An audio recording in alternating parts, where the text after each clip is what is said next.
আসসালামু আলাইকুম সাহেব। আসসালাম ওয়া রাহমাতুল্লাহি ওয়া বারাকাতুহু। জি, কেমন আছেন আলহামদুলিল্লাহ। জি, বলেন। সাহেব? বলছিলাম আমি এবার অনার্স পাস করেছি আলহামদুলিল্লাহ। সাহেব এখন আমরা পড়ালেখা করি আব্বু আন্ডারে রয়েছি। তো এখন আব্বু কোথায়? মানে আব্বুদের এসে রয়েছে আর কি অরিজিন নেই।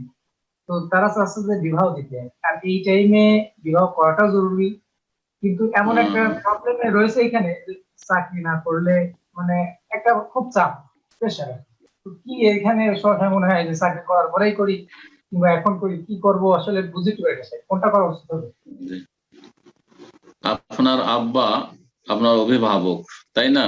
তো আপনার আব্বা যদি আপনাকে বলে যে তুমি বিয়ে করো, আমি তোমার খরচ খরচা চালাবো, তোমার ওয়াইফ যে আসবে আমার বৌমা তার খরচ খরচা চালাবো, তো আপনার জন্য লেখাপড়ার সাথে বিয়ে করানোটাই হবে শ্রেয়, সেটি হবে উত্তম।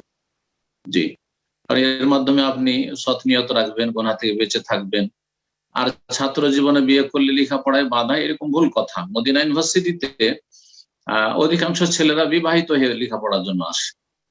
আমি নিজে মদিনা ইউনিভার্সিটি আসার 11 মাস আগে বিয়ে করেছি। পুরো মদিনা ইউনিভার্সিটির লেখাপড়াটা আমার বিবাহর পরে। তো আহ, যারা লেখাপড়া করার তারা লেখাপড়া বিবাহ করে করতে পারবে। জি হ্যাঁ, পরিবার থেকে দূরে থেকে করতে পারবে, আর পরিবার যদি সাথে থাকে তো আরো ভালো, নিয়ামত। গুনাহ থেকে বেঁচে থাকলেন, অনিষ্ট থেকে বেঁচে থাকলেন পাপের, আর তার সাথে আপনি বরং শান্তির সাথে লেখাপড়া করতে পারলেন। যদি আপনি বাবার ঘরে থেকে আর ওয়াইফের সাথে থেকে লেখাপড়া করতে পারেন তো আরো শান্তি, তাতে আরো শান্তি। যদিও তাতে মনে করছেন যে কিছুটা ডিস্টার্ব হবে লেখাপড়ায়, কিন্তু না, তাতে বরকত হবে। তারপরে আল্লাহ রাব্বুল সূরা নূরে বলেছেন যে অভাবী যদি অভাব মুক্ত হতে চায় তো বিয়ে করুক। জি, ইয়াকুনু ফুকারা ইউগনিহুমুল্লাহু মিন ফাদলি। কেউ যদি অভাবী দরিদ্র থাকে, কারো দারিদ্র থাকে, আর বিয়ে করে, তাহলে আল্লাহ তার অনুগ্রহে তাদেরকে কি করে দেবেন? অভাব মুক্ত করে দেবেন, সচ্ছল করে দেবেন।